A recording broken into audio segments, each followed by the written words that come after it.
Alright, hello everyone, this is Patrick from Scar's Workshop, and the last few Sundays I had a little bit more free time and I decided to, work on a custom PS2.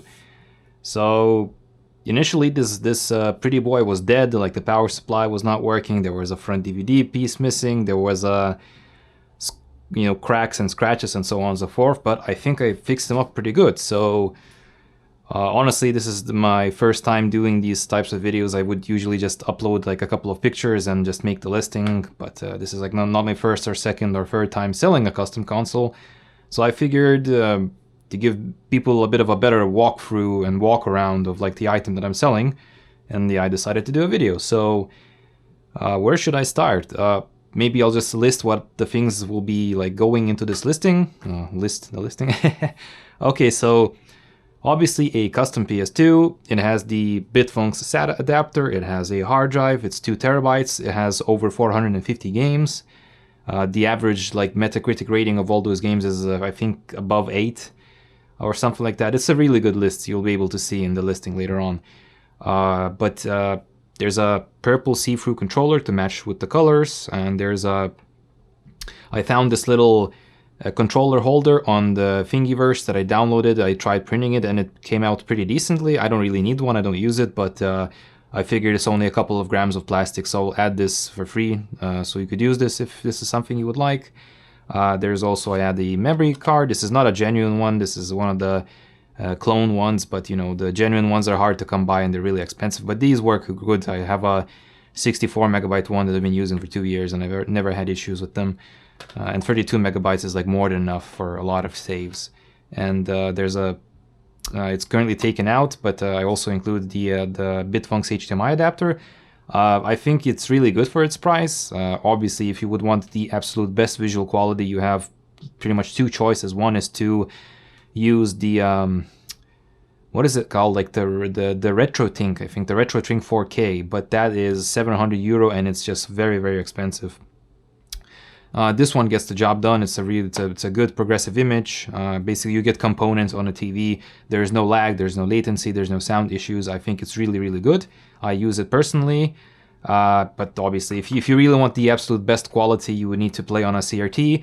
And if you're going to buy this console and if you intend to use it on a CRT from time to time, let me know and I will include cables that you can use. I have SCART cables, I have the composite ones, and even component ones. So if you plan on connecting it to a CRT, let me know and I'll include a cable of your choice.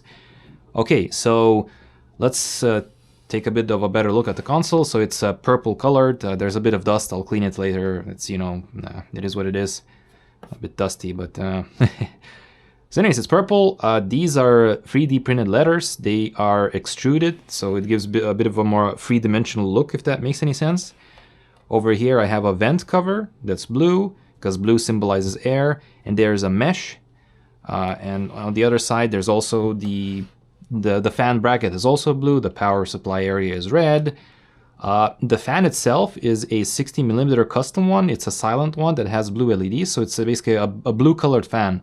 And the reason for this hole in this mesh is so that not only do you with this thing, not only do you have the fan shine its blue light like to the back of the PlayStation, so if you have a wall or whatever behind the PS2, not only will the wall be illuminated by the blue LEDs, but also you will be able to kind of see it from the front because you can technically see the fan. It's not really visible right now because it's turned off, but when it's on, when it's shining blue, you will be able to see it.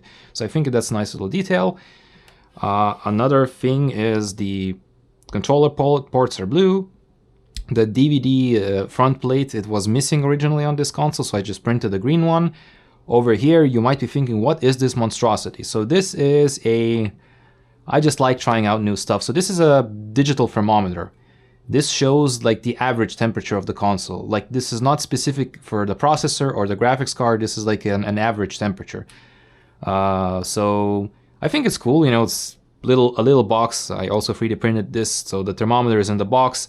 I could have technically had this thermometer kind of go inside the case so it would align itself with like the corner, but the problem is it has like these sockets and these buttons, and if I have the thermometer go alongside the line, like alongside the case, there would be like a lot of space taken up for like the cables and like the little sockets, those 2-pin and 3-pin sockets. So if that's the case, the hard drive doesn't fit. So I had to kind of like extrude the thermometer so that there's enough space for the hard drive to fully go in. Otherwise, like the hard drive just doesn't go in, and that's pointless because then you wouldn't be able to play.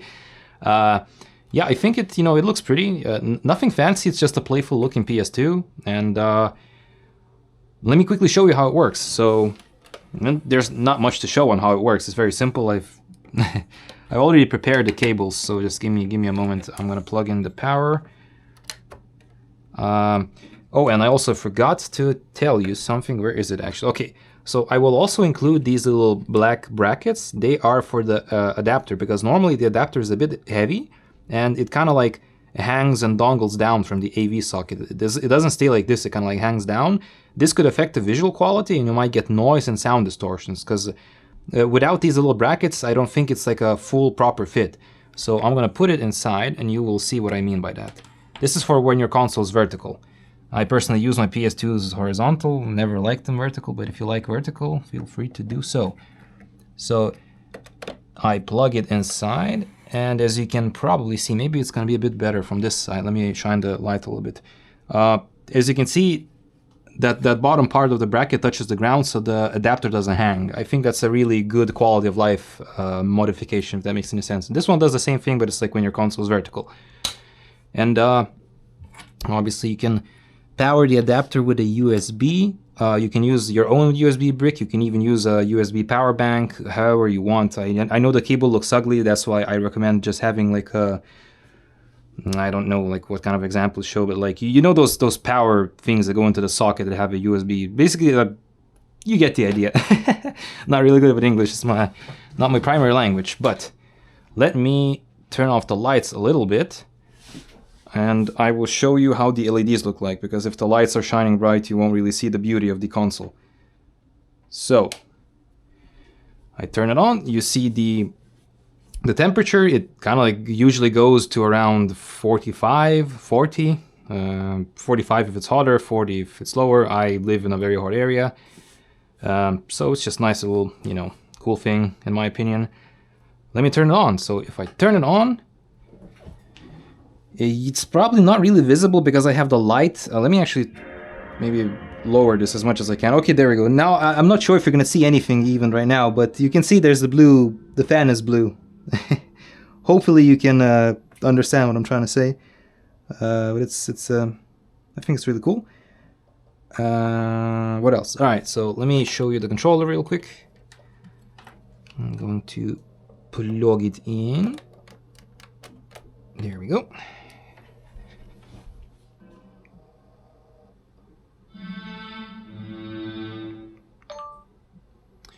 Okay, so this is the menu. If you do not like the, I guess like the theme or the skin of the menu, I have quite a few available for you to choose from. So if you do not like the way it looks now, you can choose whichever other one you want. I don't know, like, I don't know, let's see. Just plenty of different themes to choose from. I like another one. Where is it? DualShock 4. I think this one looks beautiful. Pretty cool. You have your artworks and everything. Where's Ratchet and Clank? That's my favorite game. ABTMM OPR. There we go. Ratchet and Clank. So yeah, gonna quickly boot it up. Obviously I don't have a memory card. I will include it. It's just that I don't want to open it because that would be just heartbreaking if you get like an open box. So, but you can play without saves. It doesn't matter. It's just for demo purposes. I have the camera on my forehead, so I'm not sure if this is gonna be exposed properly. I really hope it will be. I set the settings to auto, so it should be good. Let's hope. But yeah, you can see the. Just one thing that I'd like to point out. Right now, you're probably going to see these lights flicker. Don't worry about that. This is because of the camera. I think these lights are 60 Hertz, and the camera is at 50. So this will not flicker in real life. Don't worry about the flickering. It's just the way camera shutter speeds or shutter angles work. So this is just an optical illusion from the camera. In reality, it will not flicker. It will not flicker. Sorry. Yeah. Bam.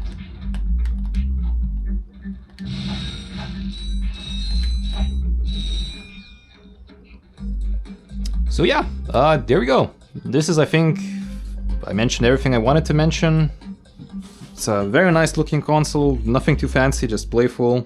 I will have it uploaded on Etsy, and if you want, you can go buy it. And yeah, I do make, when I have a bit more free time, I usually make some custom consoles. Mostly I do PS2s and original Xboxes. Maybe eventually I'll do some 360s. Those have a lot of like, how should I say?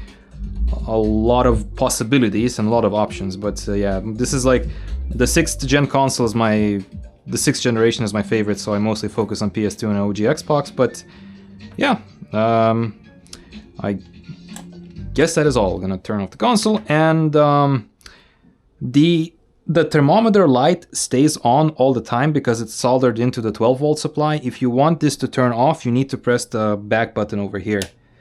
And another thing that I would quickly like to mention, so just give me a moment. Let me take off the cables. I want to make this a bit more presentable. Another thing I'd like to quickly mention before I end the video is if you're one of those people that do some research, you might probably have read that the people that add custom fans have a risk of overheating the PS2 console, and I would like to address that. That is partially true, but that's the reason because people don't properly solder this thing. So I just quickly would like to explain. The PS2 uses a very unusual voltage rating for its fan. So normally when you have the stock fan, it works at 5 volts. When you plug in the hard drive, to compensate for the added heat from the hard drive, the PS2 uses a voltage regulator to make sure that the fan gets 7 volts instead of 5. Now you can't buy 7-volt fans. That I don't. Maybe you can. I haven't found any. So you either buy 5 volts or you buy 12 volts. And the way I do it is I buy 12-volt supply, but I don't connect it to the motherboard, which gives 7-volt supply. I connect it to the rumble motor, which gives 9-volt supply. So what happens is this fan is spinning at about 70%, 75% capacity or 80%, which is more than enough, and it is silent and it is very thermal efficient. So if you read up some, I don't know, like forum posts of people complaining that they use the Noctua fans and then their PlayStations overheat, the problem is Noctuas are very silent, but they're very inefficient. This is not a Noctua fan, this is a bit a different one, so it's slightly louder, but at least your console will never overheat. So you do not need to worry about any of my PS2s that are silent. They're never going to overheat. I modified them a bit in a different way. I use different fans, and I give them a bigger, give them 9 volts instead of 7, which is a bit more work to do because then you have to kind of like get the cables from one area, then you have to take the controller port out, you have to take the shielding off, you need to make sure to not fuck the shielding up, otherwise you're going to have some grounding issues. It's a bit more of a, maybe an extra 10 minutes of work, it's because normally you can just plug it into the motherboard, but yeah, so just wanted to clear that up. Nice looking PS2 in my opinion, nothing too fancy, pretty cool in my opinion, and yeah, if you'd like something like this, then you can visit my Etsy shop, and you can buy this if you want. So that is it. I thank you for watching. I hope I didn't embarrass myself too much, and I will wish you all a good day, and I'll make sure to make another video once I make another custom console, which is probably going to be a few months from now, but you know, little by little. So anyways, you all have a wonderful I don't know, day, evening, and I will see you in the next one. Bye bye.